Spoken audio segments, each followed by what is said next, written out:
अब ते बोल रे राखी बनबे नु नाम ना बने ठीक बा बांध दे। अरे बाप रे बाप सालों का प्यार आज खत्म हो जाए खुद राखी ना बना रे छोटका जो राखी खरीद के लिया इस सरवा के यही जा राखी बनाई। ठीक हुआ भैया रुक लेके आओ तनी जल्दी जो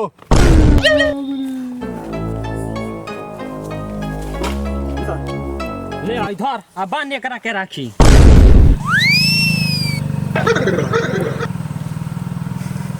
रे ते करिका खातिर करिका रसगुल्ला काहे ले काइल बड़ी दे हमनी खा जतन जे ते राखी बांध। अरे बंचे तो हमरो खाया था सर बांध बांध राखी बांध जल्दी बांध। अरे बाप रे बड़ा चिल्ला कर रही है हमारा सर थुथुरे लाम हो जाए। बांध बांध बड़ा चिल्ला कर रही है हमारा सर थुथुरे लाम हो जाए। बांध रे राखी बनवा दे लो रो पिया हमारा लगता सर राखी बनवा दे लो ये दीदी और दुओ से बतियावे ले कौन है चलो से बता दे ला दे तो रे लगा फोन करे के बुला हमरा तो भाई बनवा दे लो सोनू हम छोड़म छोड़ सार लोग लगा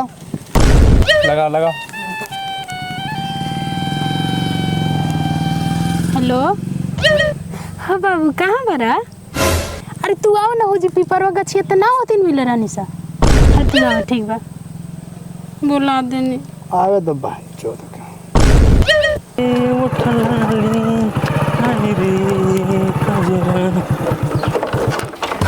बाप रे अरे बाप रे अरे दादा रे नहीं नहीं नहीं नहीं नहीं नहीं नहीं नहीं नहीं नहीं नहीं अरे नहीं भाई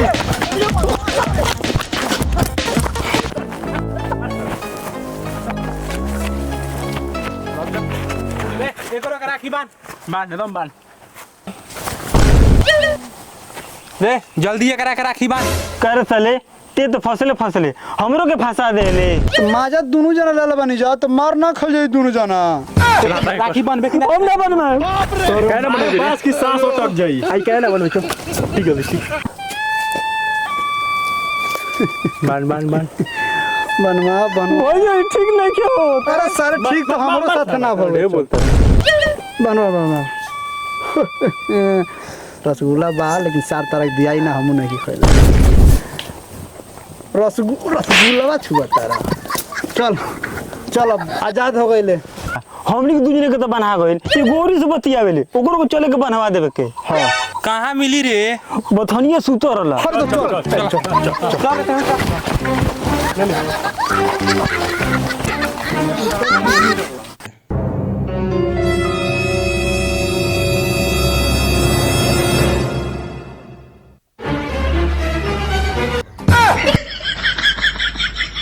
राखी हम ना बनवानी पंडित जी कहले बना राखी बनवेबे तो मर जीबे तो लाड़ से मर जाइबे ए बन हम ना बनवाए देह तरह ही हरियर बात मारे